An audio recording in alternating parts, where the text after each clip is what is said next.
Hello friends, welcome to my channel. Let's have a look at problem 217, contains duplicate.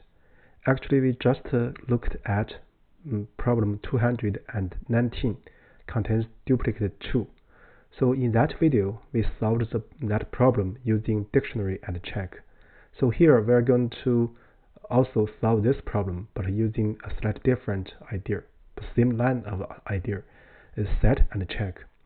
So here, first let's read through the statement, and then we divide two formats of solutions. First, the statement.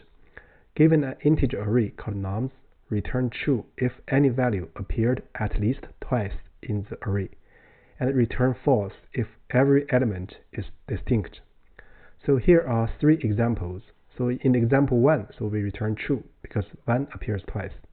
So in example 2, we return false because all the elements are distinct.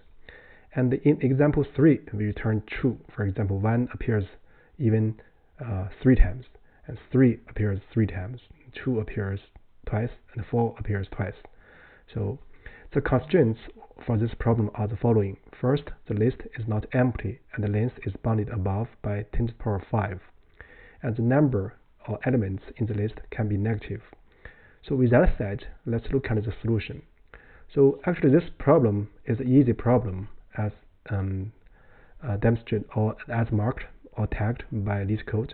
So here we want to just practice the set and check method. So here there's not many logics in the problem. So but this idea can be used to solve complex problem. First, I'll write a very short solution, because here we want to check repeat elements.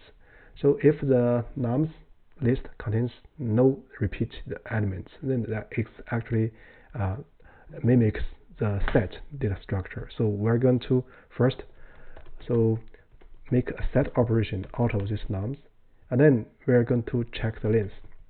So if there are duplicates, this length should be strictly less than the nums length, right? So I just need to return if this does not equal to the nums length. So that's it. So this is one of the solution format. So we can check. So this is the special case, and this is the generic case. So next, we're going to present a solution based on set and check. So, but different format. Let's copy this and make this version v1. So what we're going to do is to check.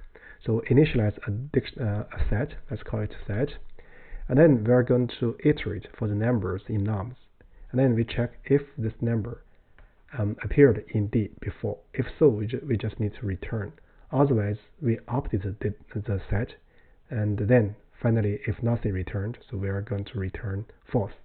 So this procedure is very standard or routine. For y in nums, so if y in D, it means y repeated. So we are going to return true. Right. So otherwise, no matter what, we're going to add this current y in the set and then continue the procedure. So afterwards, so we are going to return false if nothing has returned. So this is the second solution format. Let's do a direct check. Yeah, it passes all the cases. I guess that's about it for this simple problem, and also that's it for this video. Thank you.